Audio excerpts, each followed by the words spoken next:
shariif xuseen waa yeelka kitaabka xooray si uu caan uga noqdo barta aalada tiktok ee ay soomaalidu sanadihii u dambeeyay ay kusoo badanayeen gaar ahaan dhallinyarada. shariif xuseen ayaa sheegay inuu doonayo inuu caan ka noqdo bartani tiktok. waa yeelkan kitaabka xooray ee markii hore tiktok kusoo geli jiray wacdiga iyo diiniga ayaa mar dambe isu bedelay dhaanis. haddaba shariif xuseen ayaa waxaa wareysatay laanta afka soomaaliga b b c-da iyo waxa uu kala kulmay dhaliilaha ay usoo jeedinayaan dhallinyarada soomaalida iyo guud ahaanba dadka soomaalida. qodobadaasi qodobo kale in barnaamijkana maanta aynu ku dahaqaadayna ha yeeshee daawada intaynan barnaamijka u gudagelin haddaad channelkan ku cusubtahayna subscribe saar, muuqaalkan laygaree, kusoo dhawaada barnaamijka. dimada naftayda waxaan haystaa habaya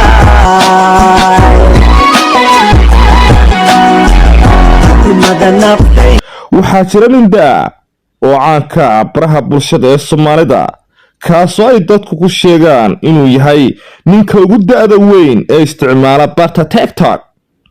ninkaasi oo lagu magacaabo shariif xuseen oo 58 jira wuxuu caan ku noqday muuqaalo madadaalo ah oo uu soo geliyo barta uu ku leeyahay tiktok. laakiin sababta ay dad badan u daawadaan muuqaaladiisa ayaa habdhaqankiisa oo u bedelay.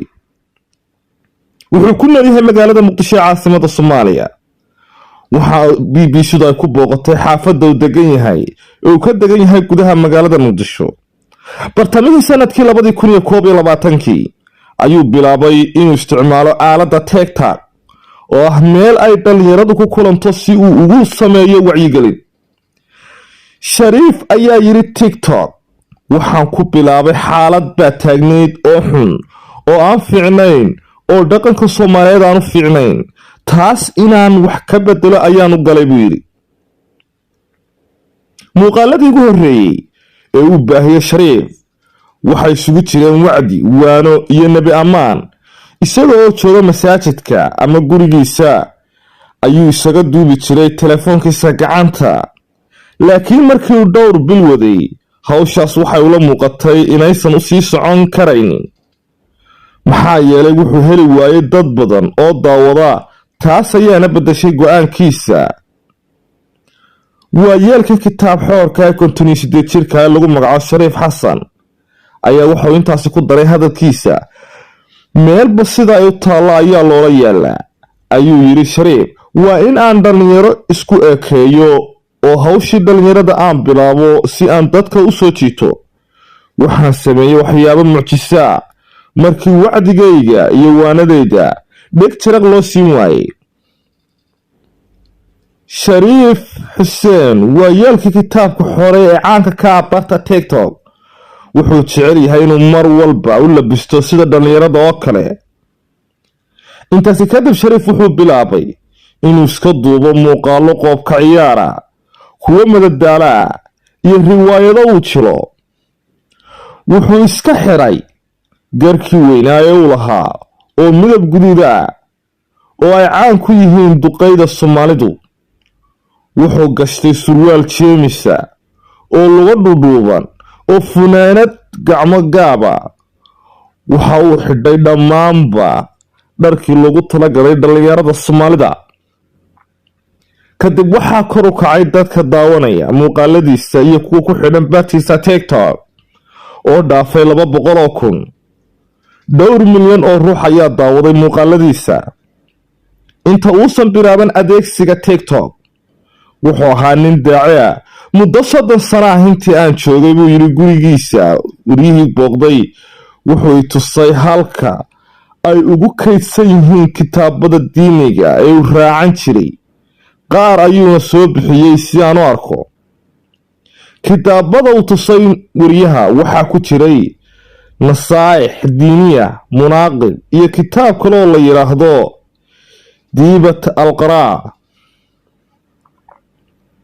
dad badan oo faallo ka bixiya muuqaalada shariif waxay ku dhaliilaan inuu yahay nin ka leexday dhabbihii wanaagsanaa ee horay dadka ugu yeeri jiray ee ah inay raacaan. laakiin shariif wuxuu aaminsan yahay inay tani tahay wadada ugu dhow ee wax ugu sheegi karo da'yarta Soomaalida. Shariif ayaa yiri isku xisho waad dhimanaysaa. Ma anaa og inaan dhimanayo.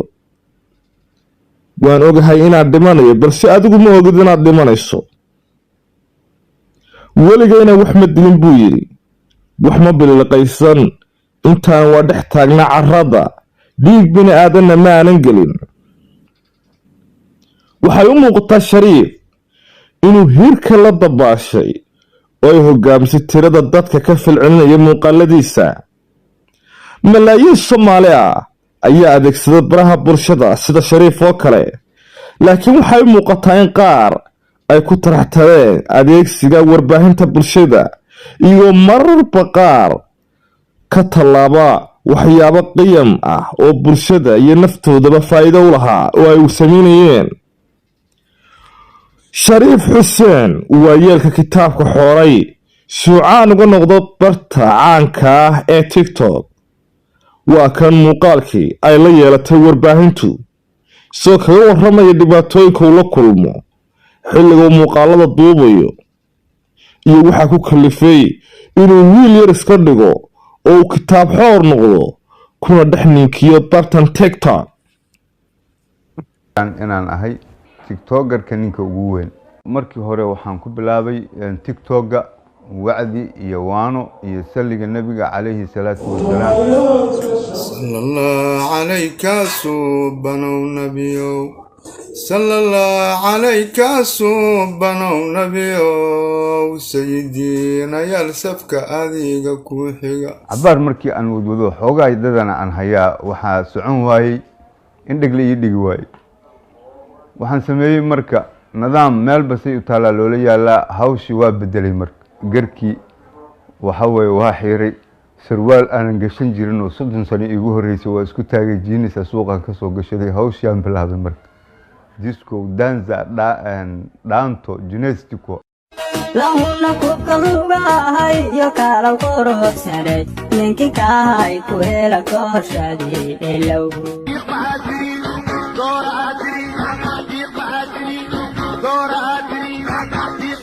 follow iyo 1 milyan iyo intaas ana hawshiid waa igu jirtaa inta cala calaysana oo dhawaaqayso waa la dhimanaa ilaahay ka cabso tusbaxaada qaado tusbaxaad tuurtay kutub xoolaha tahay ku haya waxa way hinaasaa ka keenay waxa ay rabeen inay sameeyaan oo naga badiyay arkeen isku xisho ilaa waa dhimanaysaa yeeraysa ma ana moog inaan dhimanayo waligayna wax ma dilin wax ma balaqaysan intaana waa dhex taagnaa carrada dhiig bino aadanna ma gelin ayaa nuur alcayni ayaa khayr alkulli ayaa baab alfaatixi yaa rasuul allah nasaaixu diiniya way asna waa la akhriyaa oo niyadan macnaha inaysan sii tarax tegin aanu akhriyaa nidaam salaad iyo cibaado ka sheekeynaya kaasna kii hore way munaaqibkii weeye mustaqbalku waxaan rajeynaa insha Allah ta'ala biidn al-bari khayr iyo barakan rajeynaa hadda dib ma rajeynayo hawshan